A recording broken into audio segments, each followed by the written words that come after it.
Pues hoy es miércoles y corresponde a la sección de quién es quién en las mentiras y también vamos a informar sobre el avance en la transformación del ISSSTE.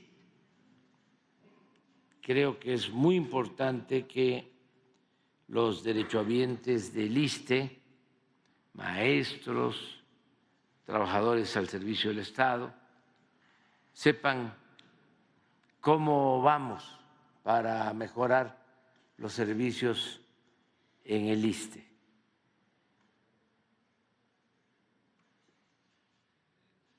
De modo que le damos a Elizabeth la palabra y luego lo del ISSSTE. Con su permiso, señor presidente. Buenos días a todas, a todos. Hoy es 19 de junio del año 2024. Esta es la sección ¿Quiénes quieren las mentiras de la semana? Y vamos a iniciar, porque es falso que la producción de la Comisión Federal de Electricidad se haya reducido en 43% en cuanto a la generación hidroeléctrica. El pasado 9 de junio, ¿y qué creen? Esta vez no fue Reforma quien publicó esta nota falsa. Ya ven que trae una jurada contra la Comisión Federal de Electricidad. Se trata del Economista, aquí lo vemos en pantalla, que publicó una nota titulada Sequía desplomó 43% generación hidroeléctrica de la CFE en 2023. Pero esto es falso. Hay otra falsedad. La nota afirma que en 2023 la Comisión Federal de Electricidad proporcionó energía generada por hidroeléctricas el 7.7% de la producción total de la empresa, menos que en 2022, que fue de 14%. Pero estos datos tampoco son ciertos y vamos a desmentirlos. En 2023, la generación hidroeléctrica de CFE inyectó a la red el 13.34% de la generación de la Comisión Federal de Electricidad. En la nota se compara la generación hidroeléctrica de 2022, que es época invernal, con la de julio de 2021, en verano, cuando llueve. Y las presas turbinan más. La generación hidroeléctrica es estacional, o sea, que no nada más mienten, sino que también publican datos tramposos. Lo que no dicen los medios es que la Comisión Federal de Electricidad, que hoy cuenta con 60 centrales hidroeléctricas que aportan el 22% de la energía que inyecta la empresa del Estado al sistema eléctrico nacional. La CFE desarrolló 20 proyectos hidroeléctricos, moderniza 16 centrales hidroeléctricas y equipa a 4 presas con el fin de proveer energía con bajos costos de operación y mantenimiento, extendiendo su vida útil por más de 50 años. Esto es histórico en México y no como publica El Economista en días pasados. Pero vamos con la siguiente, porque esta sí es una volada. No es verdad que el Gobierno de México haya quitado el derecho a ampararse ante la ley. Seguramente los que nos están viendo, nos están escuchando, aquí los colegas de la prensa han visto esto por doquier, y es que medios de comunicación como Animal Político y Código Magenta, así como la Coparmex, que recordemos que fue uno de los financiadores de la guerra sucia durante el periodo electoral, eso no se nos debe olvidar a nadie, así como las mismas cadenas de cuentas automatizadas o bots en redes sociales que han atacado al Ejecutivo Federal. Se han dedicado a difundir que con el decreto emitido por el presidente Andrés Manuel López Obrador el pasado 14 de junio se eliminará el derecho de cualquier ciudadano a acceder a un amparo en contra de un acto de autoridad o ley. ¿Cómo ven esto? Es una volada, ya no saben qué inventar. Esto es mentira. Primero decir que se modifican 2 artículos con este decreto a la ley de amparo. Es el 148 y a este se le agregó un párrafo. Lo voy a leer. Tratándose de juicios de amparo que resuelvan la inconstitucionalidad de normas generales, en ningún caso las suspensiones que se dicten fijarán efectos generales. Este párrafo es con la finalidad de delimitar los efectos de cualquier suspensión. El otro artículo que se reforma es el 129 para acabar con excepciones de la ley. Esto es, este decreto del Ejecutivo Federal se expide por la necesidad de mantener la división de poderes. ¿Y eso por qué?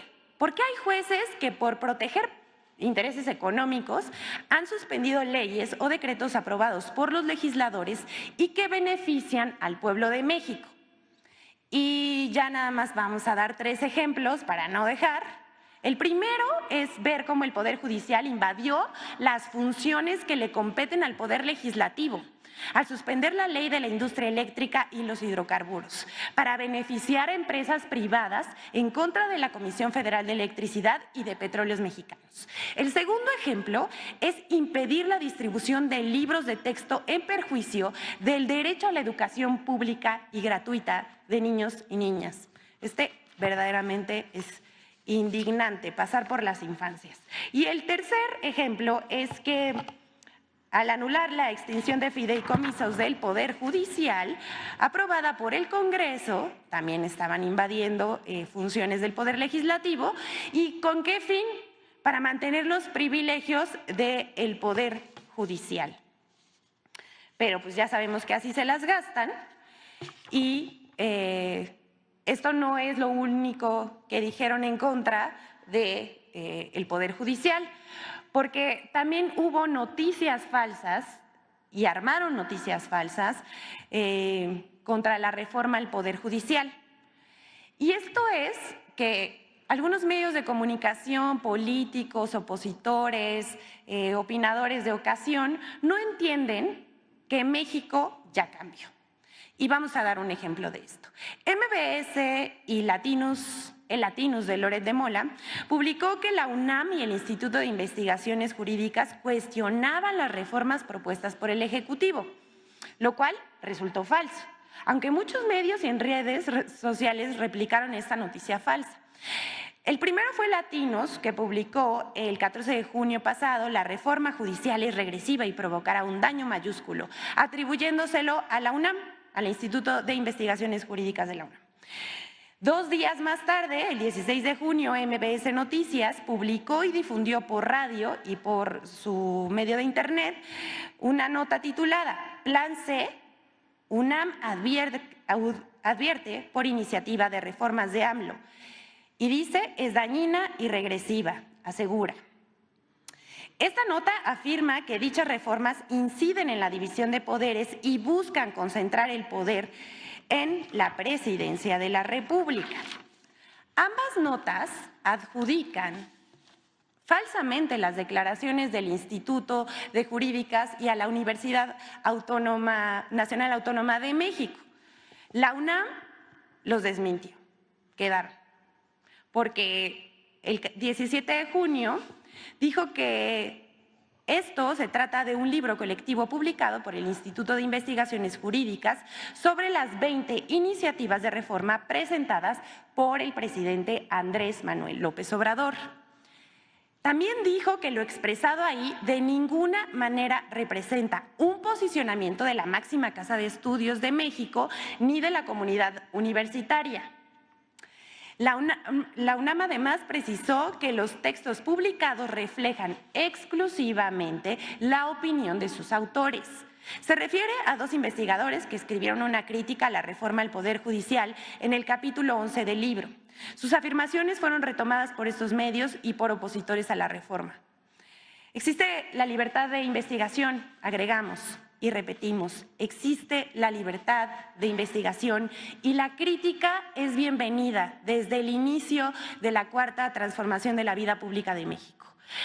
Pero disfrazar un trabajo académico con la toma de posición de una institución en la vida pública del país sí es actuar con dolo.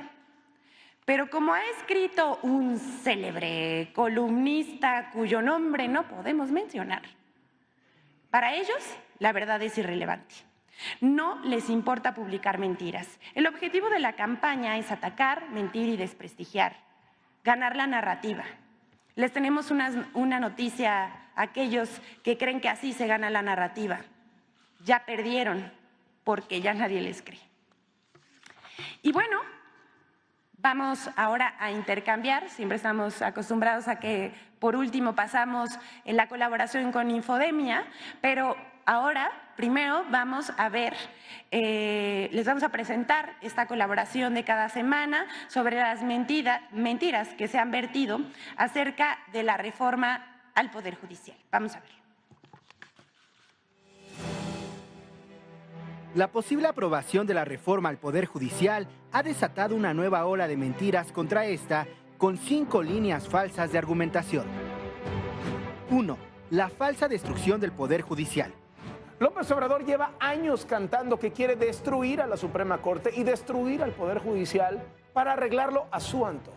Y que tiene como propósito simplemente descabezar a todo el Poder Judicial. Esto es falso. La reforma no plantea ni la destrucción ni la desaparición del Poder Judicial. Plantea la elección de ministros, magistrados y jueces por voto popular, la sustitución del Consejo de la Judicatura por órganos técnicos especializados y autónomos y parámetros temporales para garantizar justicia pronta y expedita. 2. La gente no sabrá elegir o votar por un juez. El voto del pueblo bueno que asegura no se equivoca en lo que parte de un falso supuesto. Ahí están las lecciones de la historia, a veces dramáticamente. Ahora, dile a la gente que vote por el que se escoja. ¿Qué sabe la gente del Poder Judicial? No, pues nada, es como lo que te decía. No tiene idea. La gente no tiene el conocimiento suficiente, y no estoy diciendo que haya una ignorancia total, pero no existe el conocimiento suficiente sobre la labor de un magistrado, de un juez, de un ministro. Este discurso clasista asume que el pueblo es ignorante e incapaz de tomar sus propias decisiones, olvidando que la propia Constitución lo coloca como el depositario de la soberanía. El artículo 39 de la Constitución asegura que la soberanía nacional reside esencial y originalmente en el pueblo. Todo poder público emana del pueblo y se instituye para beneficio de este. El pueblo tiene en todo tiempo el inalienable derecho de alterar o modificar la forma de su gobierno. La reforma al Poder Judicial propone que sea el Senado quien reciba las postulaciones realizadas por el Poder Ejecutivo, Legislativo y Judicial, verifique los requisitos de elegibilidad establecidos en la Constitución y envíe al Instituto Nacional Electoral el listado de candidaturas. Será el INE quien fijará las reglas en materia de tiempos oficiales de radio y televisión, periodos de campaña, modalidades de fechas, de foros y debates para que los ciudadanos puedan ejercer su voto de manera informada. 3. Los jueces serán del presidente. ¿Quiere usted que un ciudadano no se pueda defender de las acciones del gobierno porque los jueces son del presidente? Sí hay una preocupación fundada de la propuesta que hoy se hace en la fórmula para elegir a integrantes de la Suprema Corte, porque se presume como un sesgo en términos del control de Morena y sus aliados. Hay esa preocupación. Esto es falso. La iniciativa propone que sean los ciudadanos quienes elijan a los jueces a través del voto directo. Además, no modifica los requisitos establecidos en el artículo 95 de la Constitución para ser electo ministro de la Suprema Corte de Justicia de la Nación. La iniciativa propone sustituir toda referencia a designación por elección. 4. Los foros serán simulación. La reforma judicial, Morena ya la cantó muy claro. Los foros en el Congreso serán para oír y no para debatir, o sea, simulación. La propuesta para realizar foros sobre la reforma al Poder Judicial busca una amplia discusión y participación que incluya abogados, jueces, magistrados, ministros, trabajadores judiciales, colegios de abogados y escuelas de derecho. 5. La UNAM está en contra de la reforma al Poder Judicial. La Universidad Nacional Autónoma de México aclaró el pasado 17 de junio que el documento elaborado por el Instituto de Investigaciones Jurídicas de la universidad sobre las 20 iniciativas de reforma presentadas por el presidente López Obrador no representa un posicionamiento de la máxima casa de estudios de México, solo reflejan exclusivamente la opinión de los autores. Infodemia. Gracias a la colaboración con Infodemia, Les tenemos malas noticias a estas personas que acaban de opinar falsamente en contra del Poder Judicial y que vimos en este periodo electoral que se la pasaron infantilizando al pueblo de México, diciendo que no podían elegir y después que se engañaron ellos mismos porque se hablaban entre ellos mismos y vieron que perdieron porque la gente ya no les cree ni confía en lo que dicen, pues siguen mintiendo, no aprenden. Y una prueba de eso es que les vamos a presentar 3 encuestas sobre lo que piensa la gente de la reforma al Poder Judicial. La primera es de ENCOL. A la pregunta que realizó esta encuestadora, dice: el presidente Andrés Manuel López Obrador y la presidenta electa Claudia Sheinbaum están proponiendo una reforma al Poder Judicial. Antes de que yo lo mencionara, haciendo encuestado, ¿usted estaba enterado de esto? El 45% sí estaba enterado, el 54% no está enterado. La otra pregunta que se realizó fue, por lo que usted sabe o ha escuchado, ¿qué tanta corrupción existe en el Poder Judicial? Miren esto. 61% piensa que todos o la mayoría de los magistrados, jueces, son corruptos, mientras el 35% dice que poquito o nada. La otra pregunta que realizaron fue: ¿cómo cree usted que deben ser elegidos los ministros de la Suprema Corte de Justicia de la Nación?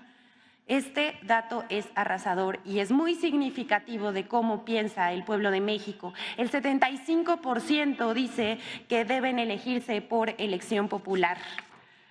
La otra pregunta que se realizó fue: ¿y cómo cree usted que deben ser elegidos los magistrados y jueces del Poder Judicial? Arrasador también, 73% dice que por elección popular del pueblo de México. Otra pregunta que realizó ENCOL fue: ¿usted estaría de acuerdo o en desacuerdo con la creación de un órgano independiente al Poder Judicial de la Federación que vigile, investigue y sancione a los ministros, magistrados y jueces que incurran en alguna falta o en actos de corrupción? 85% de los encuestados dijo estar de acuerdo en la creación de este órgano independiente. Otra pregunta que realizó ENCOL fue: por lo que usted sabe o ha escuchado, ¿usted considera necesario que se lleve a cabo una reforma en el Poder Judicial, sí o no? La respuesta en un 83% fue que está de acuerdo con la reforma al Poder Judicial.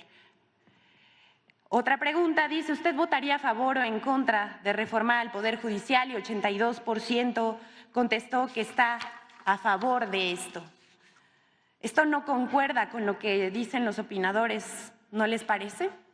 Otra de las encuestadoras que realizó un sondeo entre los mexicanos fue la de Las Heras y también preguntó si estaba enterado o no de la reforma al Poder Judicial. 49% respondió que no, mientras el 51% que sí. Vamos a repetir las preguntas. ¿Qué tanta corrupción existe en el Poder Judicial? Preguntó de Las Heras y el 58% piensa que los ministros, magistrados y jueces son corruptos.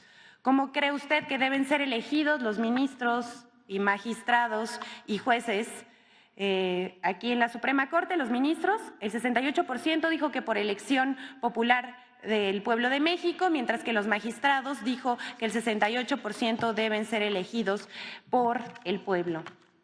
A la pregunta de si usted estaría de acuerdo o en desacuerdo con la creación de un órgano independiente al Poder Judicial de la Federación que vigile, investigue y sancione a los ministros, magistrados y jueces que incurran en alguna falta de corrupción, el 87% le respondió al de Las Heras que está de acuerdo en la creación de este órgano independiente.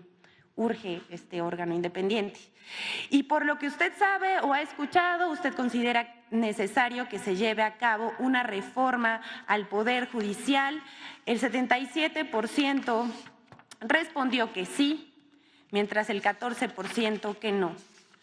Le preguntaron también de Las Heras si de Las Heras al pueblo de México, a los encuestados, si en sus manos estuviera votar para que se llevara a cabo una reforma al Poder Judicial. ¿Usted votaría a favor o en contra de que se llevara a cabo? Otra vez, el 81% estuvo a favor. Pero aquí no acaba, porque ustedes se acuerdan del oso monumental que hizo la encuestadora Massive Caller y que después tuvo que salir a pedir disculpas por lo que sucedió en el periodo electoral. También ya dijo que iba a hacer una reestructuración y que se iban a cuestionar cosas.